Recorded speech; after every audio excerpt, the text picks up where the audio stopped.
Hey everyone! In today's episode, we're diving into serverless computing with AWS Lambda using Golang. We'll walk through how to implement a Lambda function using the AWS Lambda Go package and deploy it to AWS. So grab your coffee and let's get started.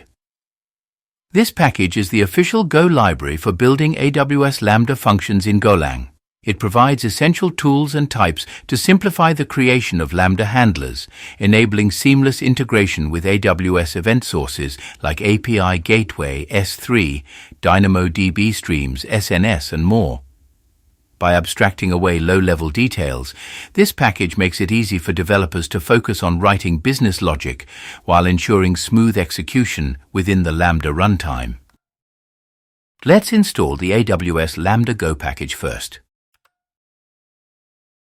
Now let's create a simple Lambda function. In this example, we'll build a function that responds to a Lambda function URL event and returns a JSON response. Here, we import the necessary packages from the AWS Lambda Go library. The Lambda package allows us to start and manage the Lambda runtime.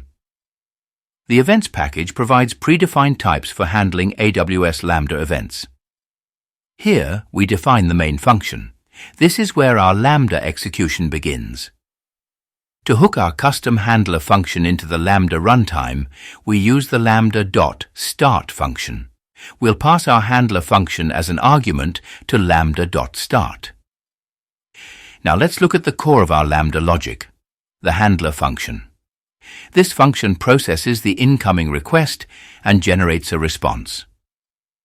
The handler takes an input parameter of type Lambda function URL request.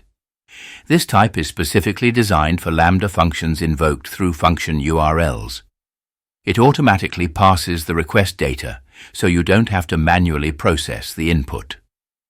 For the output, we return a Lambda function URL response and an error. The response structure lets us define the body, headers, and HTTP status code. Here, we create a response object. The body field contains the response message, in this case, Hello World, and the status code is set to 200, indicating a successful HTTP request. Finally, we return the response and a nil error. Returning nil here means the request was handled successfully without issues. Now that we've written our Lambda function, let's build it into an executable that AWS Lambda can run. Here's the command we'll use. This sets the target operating system for the build to Linux. AWS Lambda runs on a Linux-based environment, so we need to ensure the binary is compatible. Setting CGO enabled to 0 disables CGO, which is Go's feature for calling C code. Why do we disable it? AWS Lambda uses a minimal environment, and enabling CGO can lead to dependencies that might not work properly in Lambda's runtime. This specifies the target architecture. Here, we're setting it to ARM64 because we want to build the binary for AWS Lambda's ARM-based Graviton processors. You can choose to use AMD64 or ARM64. This is the standard Go command to build our code into an executable binary. This flag is specific to the AWS Lambda Go runtime. By default, the AWS Lambda Go library includes support for both HTTP-based and RPC-based invocation models. Adding this build tag disables the RPC support, which reduces the binary size and optimizes the build for Lambda function URLs or HTTP API-based invocations. We're naming the binary Bootstrap because AWS Lambda looks for an executable called Bootstrap when it runs your function. This is a requirement for custom Go runtimes in AWS Lambda. Finally, main.go is the source file that we're compiling into the binary. This is the entry point for our Lambda function.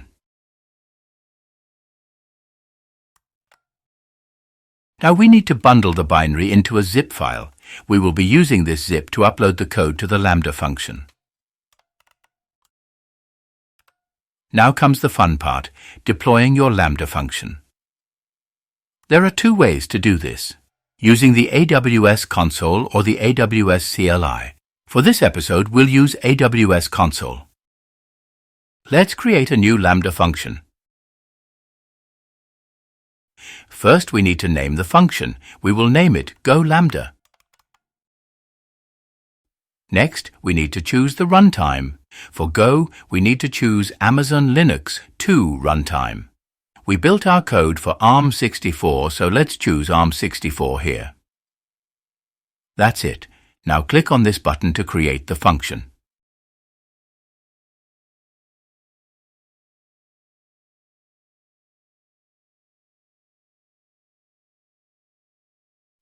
It takes some time to create the function. Now the function is created.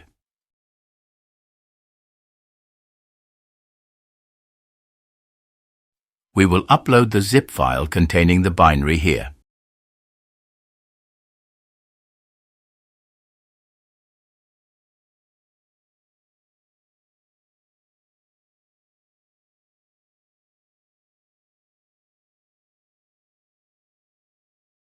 Next, we need to specify the handler. Here, the default handler is hello.handler. In our code, it is the main function from where the code should start. Let's change this to main.handler.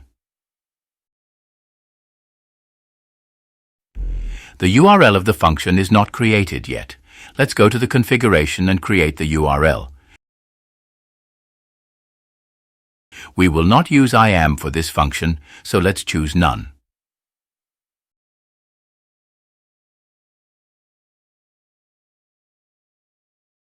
And that's it. The URL is ready. We can hit this URL with an HTTP request.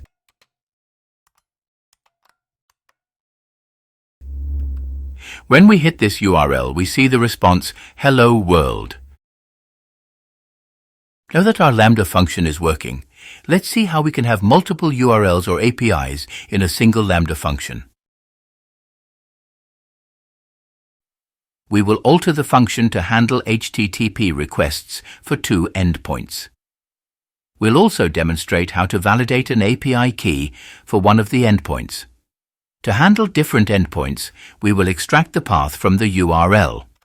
We extract the path from the request.requestContext.http.path to determine the endpoint being called. Now, using a switch statement, we will route requests to the appropriate handler. This case is for /API/hello. Similarly, this one is for /API/greet. Here is the default one. Let's instantiate an instance of Lambda function URL response that we will eventually return. This code is not required anymore. We will have separate functions to handle these endpoints. To save time, we will paste them here. This is the handle for the hello endpoint. It simply puts this message in the response and returns it. In the greet handler, we check the API key. If it is not valid, we return 401, unauthorized. Else we respond with a successful response. Let's call these functions in the switch statement.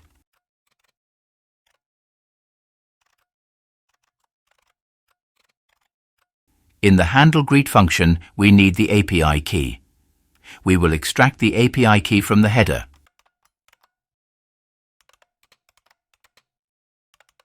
We can do so by calling request.headers and passing the header key x-API-key. Now we pass the API key in the function call. If the endpoint does not match the known ones, set the response to 404. Finally, the handler function returns the appropriate response and nil. Now we need to build and upload again.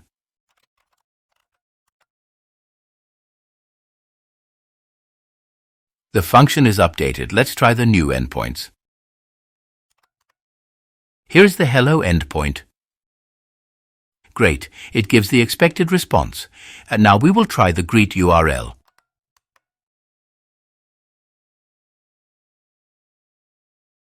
We are passing this header set to the valid key here. Yay, it returns success. Let's try with an invalid key. As expected, it returns unauthorized. And that's it. You've successfully implemented and deployed an AWS Lambda function using Golang. This was just the tip of the iceberg. Lambda can integrate with so many AWS services to build robust serverless applications. If you enjoyed this episode, don't forget to like, share, and subscribe for more Golang and AWS content. Let me know in the comments how you plan to use AWS Lambda in your projects.